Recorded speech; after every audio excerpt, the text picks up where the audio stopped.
Shalom, selamat pagi Bapak Ibu, saudara-saudara yang terkasih di dalam Tuhan Yesus.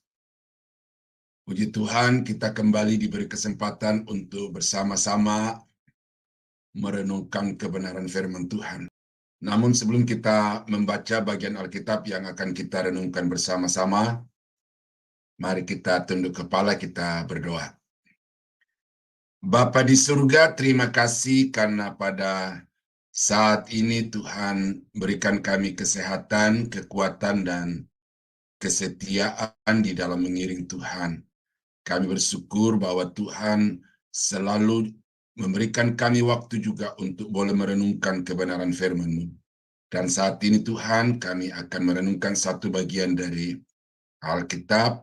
Kami mohon kiranya Roh-Mu yang kudus dapat menerangi hati, pikiran, dan pendengaran kami, supaya firman-Mu ini kami dapat pahami dengan benar dan kami dapat melakukan dalam kehidupan kami setiap saat, sehingga dengan itu ya Tuhan, kami hidup menyenangkan hati-Mu. Kami berdoa, kami sambut kebenaran firman Tuhan, dalam nama Yesus Tuhan dan Juru Selamat kami. Haleluya. Amin. Nah, Bapak Ibu yang saya kasihi di dalam Tuhan, firman Tuhan pada hari ini saya ambil dari Sakaria pasal 8, ayat yang ke-16 sampai dengan ayat yang ke-17, yang berkata demikian. Inilah hal-hal yang harus kamu lakukan. Berkatalah benar seorang kepada yang lain, dan laksanakanlah hukum yang benar, yang mendatangkan damai di pintu-pintu gerbangmu. Janganlah merancang kejahatan dalam hatimu seorang terhadap yang lain, dan janganlah mencintai sumpah palsu, sebab semuanya itu kubenci. Demikianlah firman Tuhan. Nah, saudara-saudara, dari ayat ini jelas kita melihat atau kita membaca, kita mendengar apa yang Tuhan kehendaki untuk dilakukan oleh umatnya, semua orang yang percaya kepadanya. Di ayat yang ke-16, frasa yang pertama dikatakan, inilah hal-hal yang harus kamu lakukan. Jadi ini frasa atau kalimat perintah.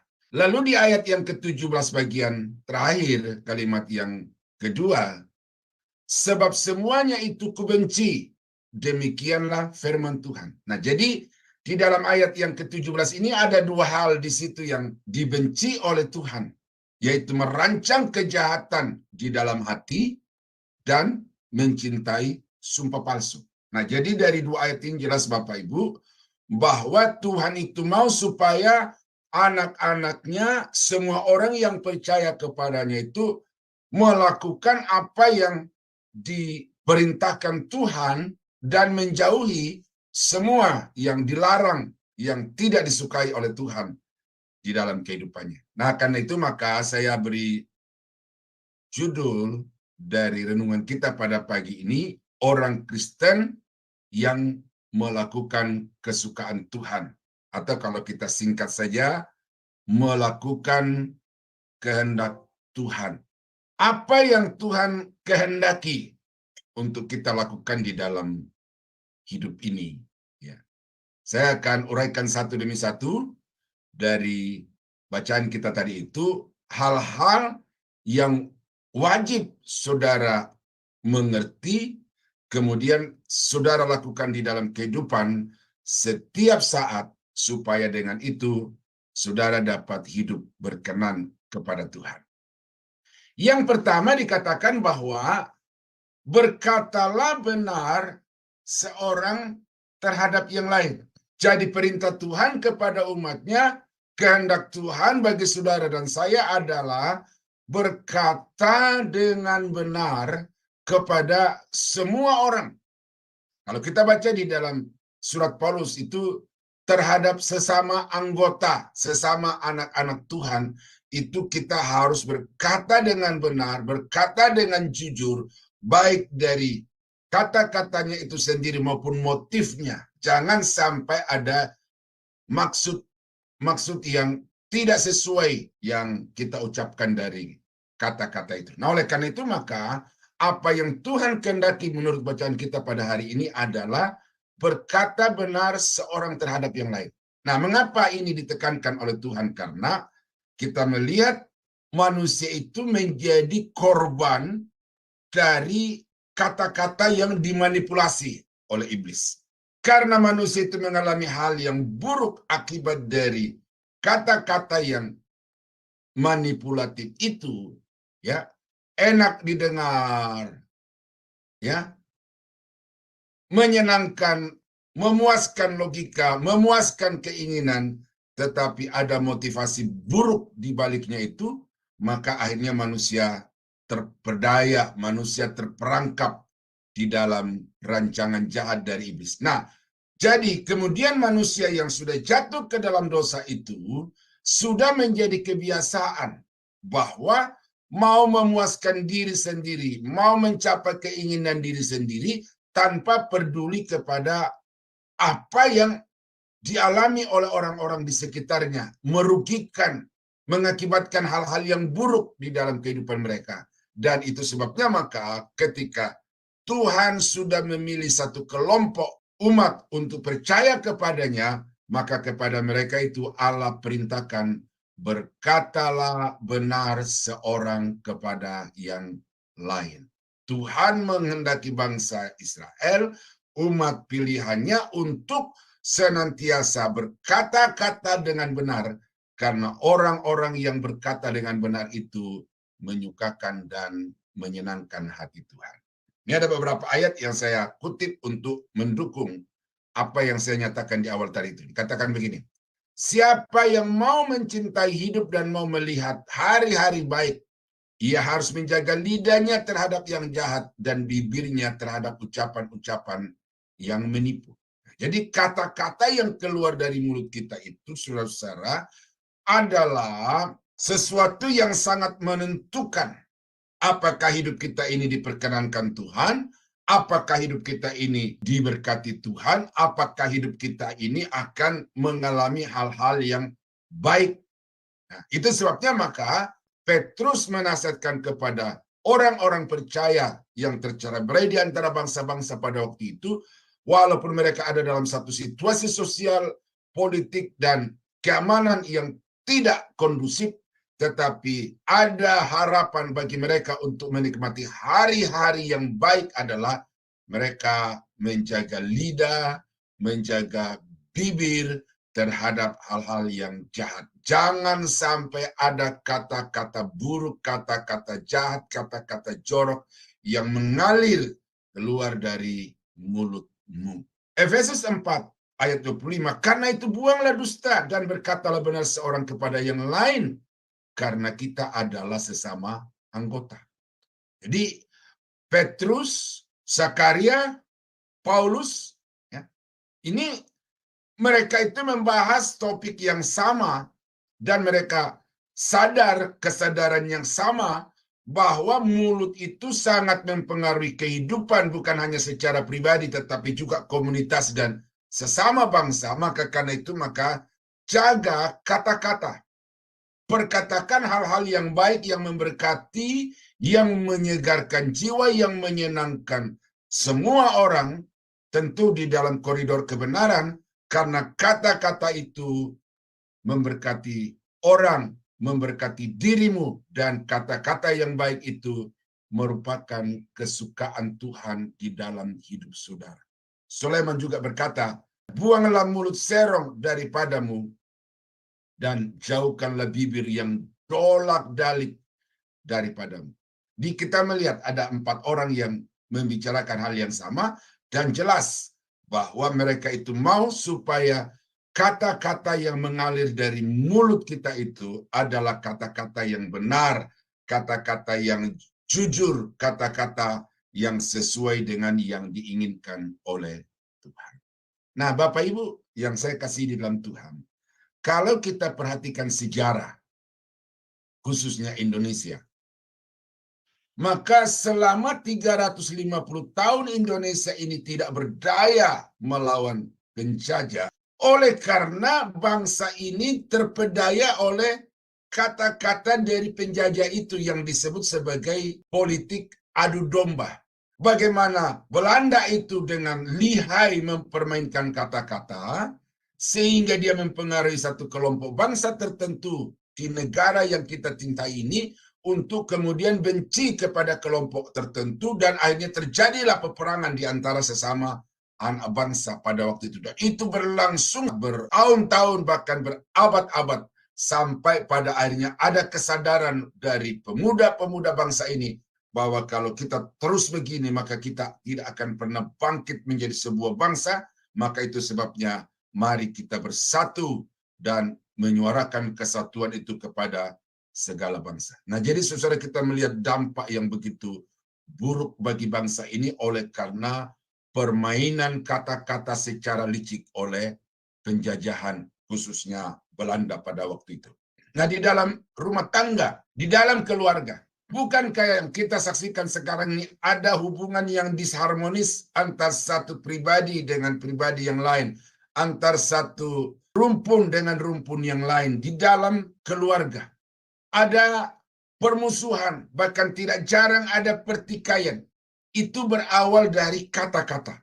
Di dalam rumah tangga, antara orang tua dengan anak, antara suami dengan istri. Kita juga melihat bahwa banyak rumah tangga yang hancur berantakan. Anak-anak lari dari keluarga, dari rumah. Istri suami bercerai. Bukankah itu salah satu faktornya adalah karena kata-kata? Maka itu sebabnya Tuhan memerintahkan kepada bangsa Israel melalui Nabi Zakaria supaya berkata-kata benar seorang terhadap yang lain. Kalau kita perhatikan saudara, memang berkata benar itu berat. Berkata benar itu harganya mahal. Ada reaksi-reaksi ketidaksukaan dari orang yang kita bicara jujur kepadanya. Karena apa yang kita katakan itu, sekalipun itu adalah kebenaran, tetapi karena tidak menyenangkan, karena tidak dipahami oleh yang kita bicara itu, maka muncul reaksi-reaksi yang kadang juga kembali menyakitkan kita. Tetapi saudara-saudara, sekali lagi bahwa kebenaran itu harus dinyatakan, harus diperkatakan, sekalipun dengan harga yang mahal. Nah, yang kedua Bapak Ibu Saudara yang saya kasihi di dalam Tuhan, apa yang Tuhan perintahkan dari saudara untuk dilakukan di dalam hidup ini, itu dikatakan melaksanakan hukum yang benar. Melaksanakan hukum yang benar. Di dalam ayat yang ke-16 bagian B, atau saya baca mulai dari frasa yang pertama. Inilah hal-hal yang harus kamu lakukan. Laksanakanlah hukum yang benar, yang mendatangkan damai di pintu-pintu gerbang. Jadi, kalau saudara mau berkata, Tuhan, aku mau menyenangkan engkau, tunjukkan kepadaku apa yang engkau suka aku lakukan, maka ini jawabannya bagi Bapak Ibu. Ya, karena tidak jarang saya mendengarkan pernyataan-pernyataan, entah itu sadar atau tidak, dari banyak orang Kristen yang berkata, aku mau hidup seturut kehendak Tuhan. Nah, sekarang permasalahannya adalah, kehendak Tuhan yang engkau pahami itu apa? Apakah engkau harus bertapa di bawah pohon lalu Tuhan berbicara kepadamu? Apakah engkau harus masuk di dalam gua doa lalu engkau bertanya kepada Tuhan apa yang dia mau engkau lakukan bagimu? Itu bisa saja. Tetapi hati-hati, kadang-kadang saudara, banyak orang tidak bisa membedakan mana suara hati, mana keinginan yang menyukakan, dan mana yang menjadi suara Tuhan betul-betul. Nah, karena itu maka yang hari ini saya sampaikan kepada Tuhan, apa yang sudah dinyatakan dalam Alkitab adalah laksanakanlah hukum yang benar. Saya berdiskusi dengan seorang ibu, dan dia juga agak sedikit komplain bahwa dia tidak terlalu interest dengan banyak hamba-hamba Tuhan yang menganggap bahwa suara Tuhan itu harus selalu audible, ya, yang terdengar. Seolah-olah kalau tidak terdengar itu bukan suara Tuhan. Di gereja dengar khotbah, tetapi untuk memastikan bahwa itu adalah suara Tuhan, mereka harus mengalami satu perasaan yang berbeda dari yang lainnya. Harus ada satu getaran di dalam hidup mereka berkata, oh ini pendeta penuh urapan, ini sungguh-sungguh firman Tuhan. Tetapi saya mau katakan kepada Bapak Ibu bahwa sesungguhnya memang di dalam Alkitab firman Tuhan itu datang secara langsung di dalam bentuk bunyi atau audible. Tetapi bagi kita yang hidup sekarang ini, maka yang paling paten, yang paling dapat dipertanggungjawabkan, firman itu adalah firman yang readable, firman yang bisa dibaca, dan itulah Alkitab, Kejadian sampai Wahyu. Itulah hukum, itulah ketetapan, itulah peraturan yang dikehendaki oleh Tuhan untuk dilakukan oleh umatnya. Nah, oleh karena itu maka kalau saudara mau tahu apa yang Tuhan kehendaki untuk saudara lakukan dalam hidup saudara, maka read the Bible, baca Alkitab. Ya. Baca Alkitab, karena Alkitab itu adalah firman Allah, Alkitab itu adalah kehendak Tuhan, Alkitab itu adalah isi hati Tuhan. Jadi tidak usah lagi berdalih, tidak usah lagi menganggap diri lebih rohani karena Tuhan berbicara kepada saudara secara audible. Tetapi sekarang firman itu secara nyata sudah ada di dalam tangan Bapak Ibu dalam wujud Alkitab. Dan karena itu maka baca Alkitab itu, pahami Alkitab itu, dan itulah hukum yang wajib untuk saudara lakukan di dalam kehidupan sehari-hari. Ini firman Tuhan yang datang kepada Yosua waktu dia sudah ditetapkan oleh Tuhan untuk mengambil alih kepemimpinan dari Musa, membawa bangsa Israel masuk ke tanah Kanaan. Ketetapan yang Tuhan tetapkan oleh Tuhan bagi Yosua adalah hanya kuatkan dan teguhkanlah hatimu dengan sungguh-sungguh. Bertindaklah hati-hati sesuai dengan seluruh hukum yang telah diperintahkan kepadamu oleh hambaku Musa. Janganlah menyimpang ke kanan atau ke kiri, supaya engkau beruntung kemanapun engkau pergi. Bertindaklah hati-hati sesuai dengan hukum yang telah kuperintahkan kepadamu melalui hambaku Musa. Ya, ini bukan soal apa hasilnya yang saya mau sampaikan kepada Bapak Ibu, bahwa hukum yang benar itu adalah hukum Taurat. Hukum yang benar itu adalah kitab suci.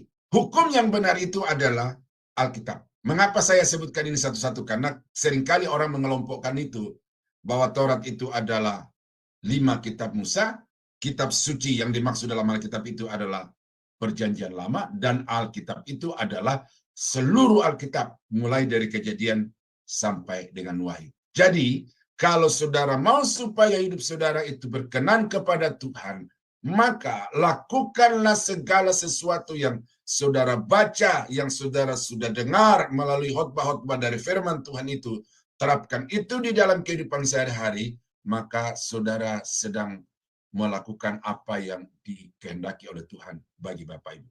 Nah, sesudah Yosua mempraktekkan itu dan mengalami sungguh-sungguh dalam hidupnya, sekarang Yosua berkata kepada umat Israel yang sudah berhasil memasuki tanah Kanaan itu, dia berkata, hanya lakukanlah dengan sangat setia. Lakukanlah dengan sangat setia perintah dan hukum yang diperintahkan kepadamu oleh Musa hamba Tuhan itu, yakni mengasihi Tuhan Allahmu, hidup menurut segala jalan yang ditunjukkannya, tetap mengikuti perintah-perintahnya, berpaut padanya, dan berbakti kepadanya dengan segenap hati dan dengan segenap jiwa.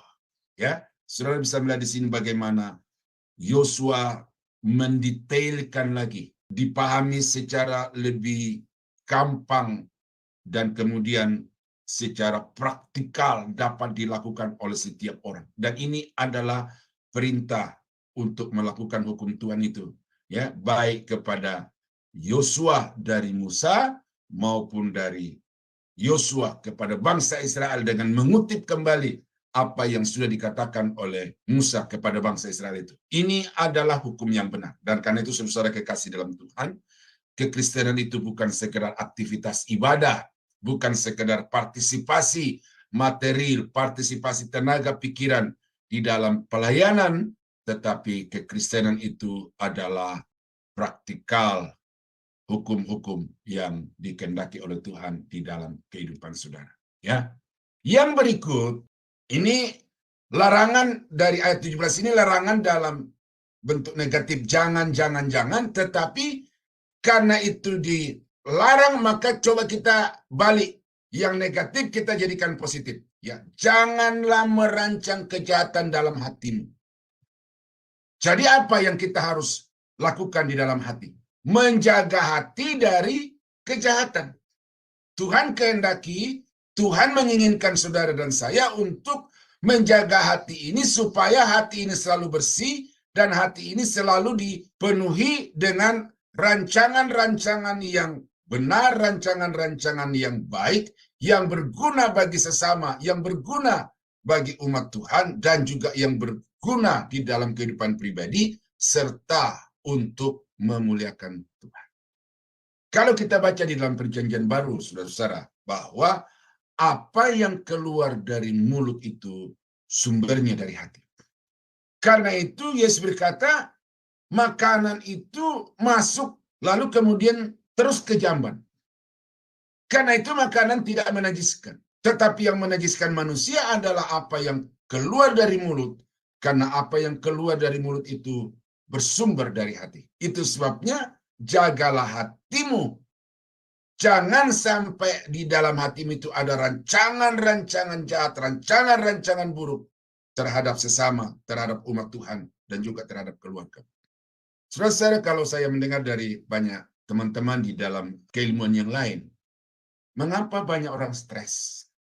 Mengapa banyak orang mengalami sakit liver?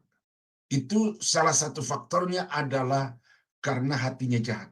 Jadi menjaga hati itu bukan saja di dalam kerangka menyukakan Tuhan, menyenangkan Tuhan, tetapi kalau kita mereverse kepada disiplin ilmu yang lain, ternyata menjaga hati itu berdampak kepada kesehatan tubuh. Dan memang Alkitab mengatakan bahwa hati yang gembira adalah obat yang manjur. Jadi apa yang diyakini oleh pakar-pakar dari disiplin ilmu tertentu itu ternyata sesuai dengan Alkitab, bahwa kalau hati ini selalu gembira, kalau hati ini selalu baik, kalau hati ini penuh dengan rencana-rencana yang baik, maka tubuh ini akan sehat, wajah ini akan ceria, oleh karena hati diliputi dengan kebaikan dan kebenaran. Nah, ini saya sudah sebutkan tadi. Jagalah hatimu dengan segala kewaspadaan, karena dari situlah terpancar kehidupan. Yang mengatakan ini bukan orang sembarang. Orang yang punya jabatan tertinggi di Israel, orang yang punya kekayaan terkaya di seluruh dunia, dan orang yang paling pintar, dari semua manusia di bawah kolong langit ini. Lalu dia berkesimpulan bahwa hati itu merupakan sumber kehidupan. Baik buruknya kehidupan ini tergantung kepada hati. Oleh karena itu, jagalah hatimu dengan segala kewaspadaan.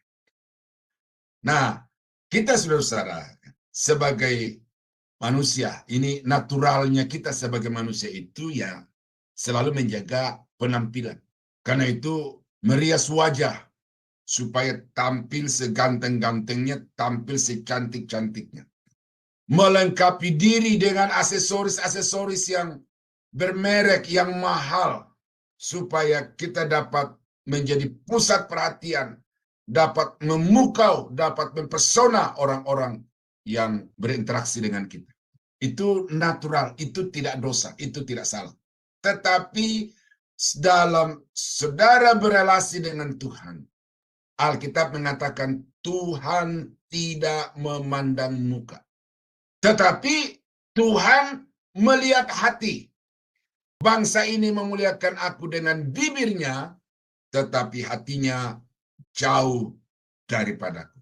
Nah, ini satu ayat yang saya mau bacakan kepada Bapak Ibu. Tetapi berfirmanlah Tuhan kepada Samuel. Nah, ini waktu Samuel diperintahkan Tuhan untuk datang ke rumah Isai dan melantik salah seorang dari anak-anak Isai itu untuk menjadi raja Dan ketika Samuel sampai ke rumah Isai itu, dia begitu terpesona karena ternyata di rumah Isai itu ada orang-orang yang gagah perkasa, yang kekar kemudian yang telah terbukti mahir di dalam peperangan.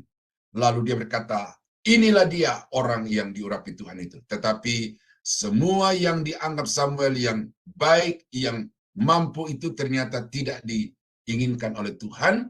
Lalu Tuhan berkata, bukan itu. Nah, apa sebabnya? Ini. Tetapi berfirmanlah Tuhan kepada Samuel, janganlah pandang parasnya atau perawakannya yang tinggi, sebab aku telah menolaknya. Bukan yang dilihat manusia, yang dilihat Allah. Manusia melihat apa yang di depan mata, tetapi Tuhan melihat hati. Jadi, saudara, jangan sampai saudara hanya merias wajah, menampilkan diri secara perfect di hadapan sesama manusia, tetapi di atas semuanya itu, jagalah hatimu, karena Tuhan melihat sampai kedalaman hatimu yang paling terdalam, dan tidak ada sesuatu yang tersembunyi di hadapannya. Nah, saudara-saudara kekasih dalam Tuhan, karena itu, apa yang Tuhan inginkan untuk saudara lakukan dalam hidup ini adalah rancang sesuatu yang baik di dalam hatimu. Penuhi hatimu dengan ucapan syukur, dan ungkapkan isi hatimu itu dengan pujian penyembahan, dan menyatakan sesuatu yang benar kepada sesama. Yang keempat, dari bacaan kita tadi, apa yang Tuhan kehendaki untuk saudara lakukan di dalam hidup ini, dikatakan, janganlah mencintai sumpah palsu. Jadi, orang-orang yang dimintai keterangan untuk dia jadikan pertimbangan, menentukan seseorang bersalah atau benar, dihukum atau dilepaskan, itu dihimbau oleh Tuhan di sini untuk jangan sampai berkata dusta, jangan sampai bersumpah secara palsu. Ini saya sering ikuti di media, apakah itu di televisi atau di pengadilan secara langsung itu, dan saya sendiri sudah pernah datang untuk menjadi saksi itu. Itu kita disumpah di bawah kitab suci, supaya apa yang kita katakan itu kata-kata yang benar, yang sesuai dengan fakta, bukan yang direkayasa. Jadi di pengadilan-pengadilan yang ada di dunia sekarang ini, khususnya di Indonesia, itu diharapkan bahwa setiap orang yang dimintai keterangan itu dapat memberikan keterangan yang sesuai dengan realita dan tidak boleh dikarang-karang. Tetapi nyatanya, saudara-saudara, kalau kita baca di dalam Alkitab, bahwa jangankan hakim-hakim, bahkan para nabi-nabi palsu yang di hadapan umat itu dianggap sebagai nabi Tuhan, ternyata mereka adalah orang-orang juga yang mengucapkan kata-kata yang palsu, bersumpah. Ada yang mengatakan demi nama Tuhan. Nabi-nabi palsu itu. Nah, itu sebabnya maka Tuhan memerintahkan kepada Zakaria untuk berbicara kepada bangsa Israel. Jangan ada seorang pun di antara kamu yang mencintai sumpah palsu. Artinya, katakanlah yang benar kalau itu benar. Katakanlah salah kalau itu salah. Karena Alkitab berkata, selebihnya itu berasal dari si jahat. Karena itu kalau ya katakannya, tidak katakan tidak, supaya tidak terjebak di dalam perangkap iblis. Ini, suap janganlah kau terima, sebab suap membuat buta mata orang-orang yang melihat dan memutarbalikkan perkara orang-orang yang benar. Saya tidak tahu seberapa benar, tetapi ada teman-teman yang berkata bahwa dia menjadi korban saksi palsu. Dia menjadi korban keterangan palsu. Saudara-saudara, Indonesia diguncang dengan kopi Sinaida. Bagaimana sudah divonis bahwa pelakunya adalah si Anu, tetapi kemudian terungkap fakta-fakta baru bahwa semua putusan itu dilandaskan kepada keterangan-keterangan yang palsu. Ya, ini saya baca sesuai dengan apa yang saya lihat di media sosial dan juga di televisi. Nah, ini sesuatu yang tidak diharapkan oleh Tuhan. Kalau yang melakukan itu adalah orang-orang yang tidak percaya Tuhan, yang memang dikuasai dengan kejahatan, yaitu urusan mereka dengan Tuhan. Tetapi urusan saudara dan saya sekarang adalah jangan sampai karena kepentingan diri sendiri, lalu kemudian memutarbalikkan fakta. Karena dijanjikan sesuatu, lalu kemudian mengucapkan dusta. Itu adalah kekejian di hadapan Tuhan. Itu adalah hal yang dibenci oleh Tuhan. Nah, di dalam Yesaya pasal 1 ayat 23, para pemimpinmu adalah pemberontak dan bersekongkol dengan pencuri. Semuanya suka menerima suap dan mengejar sogok. Mereka tidak membela hak anak-anak yatim dan perkara janda-janda tidak sampai kepada mereka. Sebab itu demikianlah firman Tuhan, Tuhan semesta alam yang maha kuat pelindung Israel. Aku akan melampiaskan dendamku kepada para lawanku dan melakukan pembalasan kepada para musuhku. Nah, siapa musuh Tuhan di sini? Adalah pemimpin-pemimpin yang bersekongkol dengan pencuri. Musuh Tuhan dalam ayat ini adalah orang-orang yang suka menerima suap. Musuh Tuhan di dalam ayat ini adalah orang-orang yang tahu bahwa orang-orang miskin itu benar, janda-janda lemah itu punya hak, tetapi hak janda dan orang-orang miskin itu diabaikan, lebih mementingkan, lebih membela orang-orang kaya yang walaupun nyatanya itu salah, baik di dalam kasus itu, terlebih di hadapan Tuhan. Tetapi pemimpin-pemimpin Israel tidak mau tahu itu. Dan itu Alkitab mengatakan di ayat di atas itu bahwa karena suap, maka mata orang itu menjadi buta. Tidak bisa lagi melihat mana putih, mana hitam, mana benar, mana salah.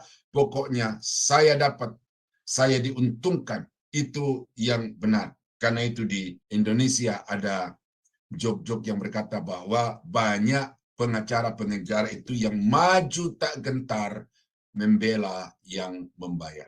Nah, saudara-saudara kekasih dalam Tuhan, ini perilaku-perilaku buruk yang harus dihindari oleh karena Tuhan mau supaya kita berkata ya di atas ya, tidak di atas tidak, dan kalau selebihnya daripada itu kata Alkitab itu berasal dari si jahat.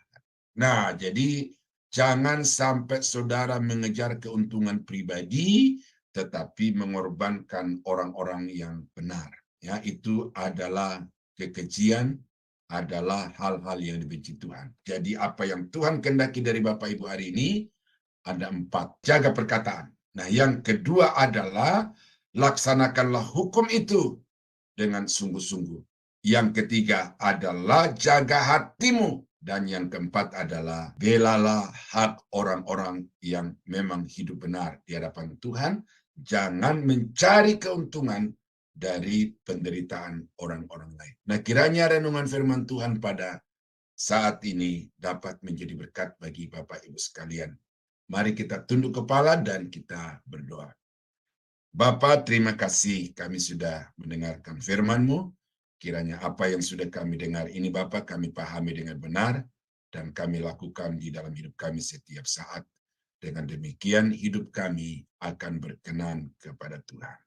Ajar kami untuk lebih menghargai firman yang sudah tertulis daripada firman yang terdengar. Seringkali ya Tuhan kami tidak bisa membedakan mana yang benar, mana yang salah. Oleh karena itu tolong supaya kami dapat memuji suara-suara yang kami dengar itu, baik melalui telinga kami maupun apa yang muncul di dalam hati kami itu, dengan firman Tuhan yang sudah tertulis. Terima kasih Bapa, kami berdoa hari ini untuk perkara-perkara yang diinginkan Tuhan kami lakukan. Kiranya Roh Kudus memampukan kami untuk menerapkannya, sehingga dengan demikian nama-Mu selalu dipuji, dipermuliakan dalam kehidupan kami. Di dalam nama Yesus, kami bersyukur untuk renungan pada saat ini. Haleluya. Amin.